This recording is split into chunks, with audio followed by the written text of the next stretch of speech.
Tiba-tiba, lampu di perpustakaan mulai berkedip-kedip, dan Rina merasa bahwa dirinya sedang dihisap ke dalam kegelapan. Halo Hai Horor, selamat datang di channel Meranat V. Cerita horor kali ini berjudul Dosen Gaib Pemburu Mahasiswa. Sebelum menonton, jangan lupa like, komen, share, dan subscribe channel ini. Mari dan ikutlah. Dosen Gaib Pemburu Mahasiswa. Di sebuah universitas tua yang terletak di pinggiran kota, ada sebuah fakultas yang terkenal dengan dosen-dosen yang berdedikasi tinggi. Namun, ada satu dosen yang tidak seperti yang lain. Dosen itu bernama Pak Hartono, seorang ahli di bidang ilmu sosial yang memiliki reputasi sebagai dosen yang sangat keras dan menuntut. Suatu hari, seorang mahasiswa bernama Rina mengambil mata kuliah yang diajarkan oleh Pak Hartono. Rina merasa bahwa Pak Hartono sangat berbeda dari dosen-dosen lainnya. Pak Hartono memiliki cara mengajar yang unik dan menakutkan, seolah-olah dia dapat melihat ke dalam jiwa mahasiswanya. Suatu malam, Rina memutuskan untuk belajar di perpustakaan universitas. Saat dia membuka buku catatan, dia melihat catatan yang tidak biasa. Catatan itu berisi tentang ilmu yang sangat misterius dan menakutkan. Tiba-tiba, Rina merasakan kehadiran Pak Hartono. Rina merasa takut dan mencoba untuk melarikan diri, tapi Pak Hartono memanggilnya dengan suara yang menakutkan. Rina merasa bahwa Pak Hartono memiliki kekuatan gaib yang tidak terlihat. Rina mencoba untuk berlari keluar dari perpustakaan, tapi kakinya terasa berat dan tidak bisa bergerak. Pak Hartono semakin mendekat, dan Rina bisa merasakan napasnya yang dingin di lehernya. Tiba-tiba, lampu di perpustakaan mulai berkedip-kedip, dan Rina merasa bahwa dirinya sedang dihisap ke dalam kegelapan. Ketika Rina sadar kembali, dia berada di dalam ruangan yang gelap dan sunyi. Dia tidak tahu di mana dia berada atau bagaimana dia bisa sampai di sana. Tiba-tiba, dia mendengar suara Pak Hartono yang berbisik di telinganya. "Kamu tidak akan pernah lulus dari mata kuliahku." Rina merasa takut dan mencoba untuk melarikan diri, tapi dia tidak tahu jalan keluar dari ruangan itu. Dia mulai berlari, tapi setiap pintu yang dia buka hanya membawa dia ke ruangan lain yang lebih gelap dan menakutkan. Rina terus berlari, tapi setiap langkahnya hanya membawa dia ke dalam kegelapan yang lebih dalam.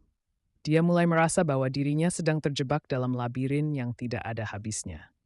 Tiba-tiba, dia mendengar suara langkah kaki yang mengikuti dirinya. Rina mencoba untuk berlari lebih cepat, tapi suara langkah kaki itu semakin dekat. Ketika Rina berpikir bahwa dia tidak bisa berlari lagi, dia melihat secercah cahaya di depan. Dia berlari menuju cahaya itu dan menemukan sebuah pintu yang terbuka. Rina berlari keluar dari pintu itu dan menemukan dirinya berada di luar universitas. Tapi, ketika dia menoleh ke belakang, dia melihat Pak Hartono berdiri di depan pintu universitas, menatapnya dengan mata yang menakutkan. Rina merasa bahwa dirinya tidak akan pernah bisa melupakan pengalaman itu. Rina mencoba untuk melarikan diri dari pandangan Pak Hartono, tapi dia merasa bahwa dirinya sedang dipelototi oleh mata yang menakutkan itu. Dia berlari secepat mungkin, tidak menoleh ke belakang lagi. Ketika dia merasa bahwa dirinya sudah cukup jauh dari universitas, dia berhenti berlari dan mencoba untuk mengatur napasnya. Tapi ketika dia melihat ke sekeliling, dia menyadari bahwa dirinya berada di tempat yang tidak familiar. Jalan-jalan yang dia lihat tidak seperti jalan-jalan yang dia kenal. Rina merasa bahwa dirinya sedang tersesat di kota yang tidak dia kenal. Tiba-tiba, dia mendengar suara Pak Hartono yang berbisik di telinganya, "Kamu tidak akan pernah bisa melarikan diri dari saya." Rina merasa takut dan mencoba untuk berlari lagi, tapi dia tidak tahu kemana dia harus pergi. Rina terus berlari, tapi dia tidak tahu kemana dia harus pergi. Dia merasa bahwa dirinya sedang dikejar oleh Pak Hartono dan dia tidak bisa melarikan diri. Tiba-tiba dia melihat sebuah bangunan tua di depannya. Bangunan itu terlihat seperti sebuah rumah yang telah ditinggalkan selama bertahun-tahun. Rina berlari menuju bangunan itu dan masuk ke dalamnya. Dia berharap bahwa dia bisa menemukan tempat yang aman untuk bersembunyi. Tapi ketika dia masuk ke dalam bangunan, dia menyadari bahwa dirinya tidak sendirian.